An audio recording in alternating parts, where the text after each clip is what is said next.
Hello friends, this mathematical expression as you can see here can be solved systematically by following the Bode-Maas rule which dictates the order of operation. First we solve brackets. In brackets, small brackets, curly bracket and then square bracket.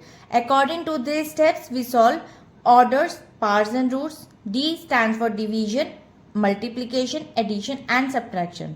Now here is the expression and we'll break it down by the step-by-step solution. Step 1. Solve the inner parentheses. As you can see here, small brackets here. According to Bode-Maas, we always must solve the operations inside the brackets. First, there are two set of parentheses here. First and then second. So, first bracket says 2 plus 2 multiply 2. First, we perform multiplication before addition. So, in step 1, 2 multiply 2 equals to 4. Now 2 plus 4 equals to 6. Now the set says 2 minus 2 divided by 2.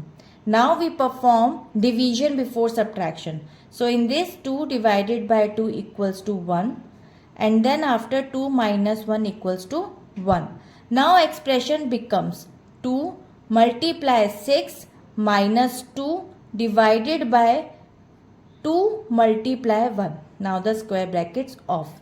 Now in step 2, solve for the square brackets. Next we simplify the remaining square brackets which is 2 multiply 1 is equal to 2. Now expression becomes 2 multiply 6 minus 2 divided by 2. Now step 3, division and multiplication. Bode-Maas place division and multiplication at the same priority level. So we solve from left to right. As you can see here.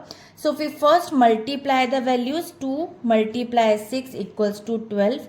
And next we perform the division. 2 divided by 2 equals to 1. Now expression becomes is 12 minus 1. Finally, step 4 subtraction. The final step to perform the remaining subtraction. And we'll get 11 as a final answer. This expression by strictly following the Bode-Maas rule, prioritizing the innermost brackets and ensuring multiplication, division are handled before addition subtraction. And the result of this expression is 11. So we'll meet in the next video. Bye-bye.